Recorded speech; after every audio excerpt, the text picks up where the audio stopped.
Define one Tesla using the expression for magnetic force acting on a particle of charge q with velocity v in magnetic field B. तो force क्या होता है q v cross b. हमें 1 Tesla साबित करना है, लिखते हैं 1 Tesla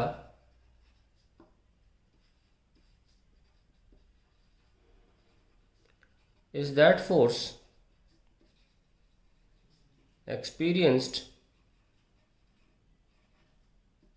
by a charge of 1 coulomb moving at a speed of 1 meter per second perpendicularly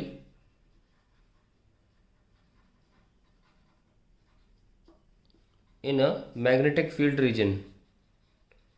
Magnetic field region perpendicularly move करना चाहिए, नहीं तो फिर साइन थीटा आ जाएगा और वो 1 नहीं होने देगा.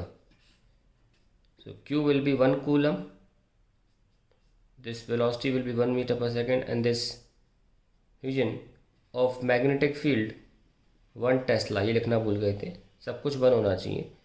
मैग्नेटिक फील्ड है 1 टेस्ला. हो गया. अब इसका और पार्ट कर लेते हैं. Two long straight wires A1 and A2 carrying currents I and 2I flowing in the same direction are kept at d distance apart. Where shall the third wire A3 be placed between A1 and A2 so that it experience no net force due to A1 and A2? Does the net force on A3 depends on the current flowing through it? Let us see.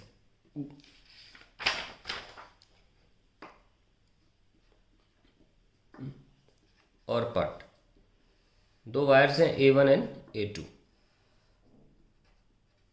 दोनों में same direction में current, एक में I एक में 2I. तो ये क्या करेंगे, सेम डायरेक्शन में तो ये अट्रैक्ट होंगे एक दूसरे की तरफ. खैर ये नहीं पूछा हुआ है, पूछा ये है कि इसके बीच में एक वायर डालना है A3, दोनों के बीच में डिस्टेंस कितना है D. अब वो कहाँ डालें, यहाँ डालें कि यहाँ डालें, वो देखना पड़ेगा. सपोज यहाँ पे देखते हैं एक चीज़, एक लाइन मान लो x की दूरी पर हमने बीच में डाला वायर.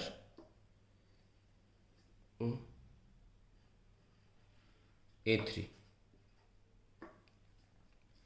अगर हम सेम डायरेक्शन ले लेंगे तो अट्रैक्ट करेंगे, तो ये अट्रैक्ट करेगा इसकी तरफ, और 2I वाला भी इसको अट्रैक्ट करेगा अपनी तरफ. अगर ये दोनों फोर्स बराबर हो जाएं तो इस वायर पे फोर्स लगना बंद हो जाएगा. निकाल लेते हैं. ठीक है, शुरू करते हैं. पहले इस फोर्स की बात कर लेते हैं. F13 2KI1I2 divide by x, values रख देते हैं, should be equal to F23 which is equal to 2K. ये I1 ले लिया, ये I3 लेना चाहिए, I3 I2 I3 के divide by d minus x. अब दोनों को इक्वेट कर देंगे तो बराबर आ जाएगा. 2K I1 I3 divide by x is equals to 2K I2 I3 divide by d minus x. 2K cancel, I1 is I3 को पता करना है,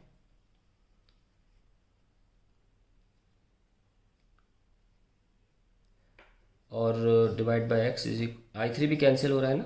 हाँ, और ये कितना है 2I divide by d minus x equal रख दीजिए, I से I कैंसिल, तो क्या बचा 1 by x is equals to 2 upon d minus x. So d minus x is equals to 2x and x equals to d by 3. ये हमारा answer आ गया कि d/3 डिस्टेंस पे रखेंगे तो फिर फोर्स नहीं लगेगा उस पर, it will remain there only. अब बोले does the net force on A3 depends on the current flowing through it. देखिए अगर हम डायरेक्शन जो है करंट की वो अपोजिट कर दें तो ये रिपेल होंगे, ये इसको रिपेल करेगा, ये वाला भी इसको रिपेल करेगा, फिर से ज़ीरो हो जाएगा. So no, the direction of current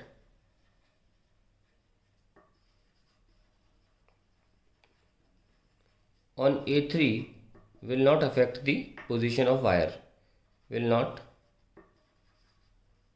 affect the position of wire. हो गया. तुम निकाल लिया दोनों वायर के बीच में कहाँ D/3 पे रखना चाहिए, और डायरेक्शन पलट भी दोगे तो फिर रिपल्शन से बराबर हो जाएगा फोर्स. ठीक, that is the end of the question.